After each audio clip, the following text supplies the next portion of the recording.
राष्ट्रीय शांति और सद्भावना पुरस्कृत तथा भद्रक मुस्लिम जमातर सभापति वरिष्ठ समाजसेवी ख्यातिपूर्ण व्यक्तित्व हाजी मोहम्मद अब्दुल बारी देहांत केवल भद्रक जिला नुहे सारा देश एक दुखदय घटना। देहांत खबर शुणी पूर्वतन मंत्री श्री प्रफुल्ल सामल, विधायक श्री सीतांशु शेखर महापात्र, पौराध्यक्षा गुल्लू मक्की हबीब बासभवन को पहुंची शेष दर्शन भाई अब्दुल बारी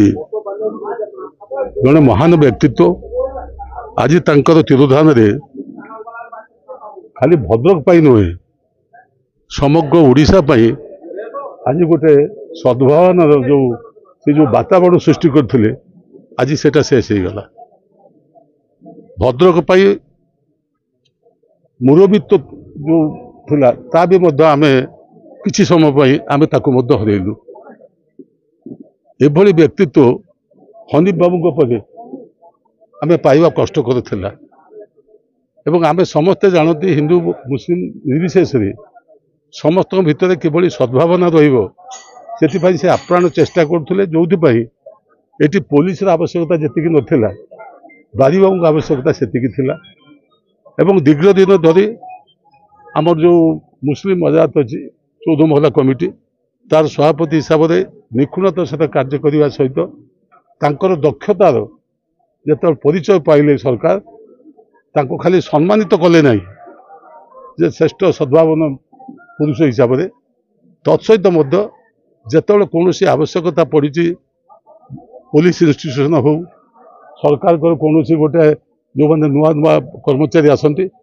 तांको शिक्षादान करने बारी बाबू को डकरा जाए एवं तांको से दायित्व दि जाए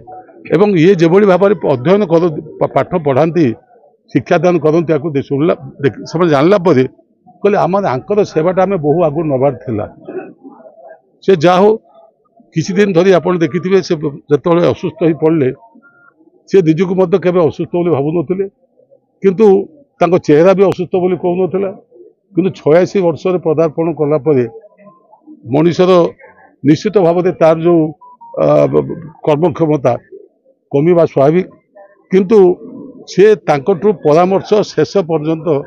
जी एठिक आसुच्च जहाँ मागिंट किंतु आमपाई भद्रकवासी एक अपूर्ण क्षति तांको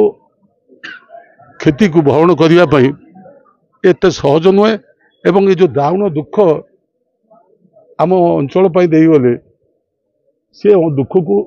सह्य करने भद्रकवासी एवं तांको परिवार भगवान आमको से शक्ति दिंतु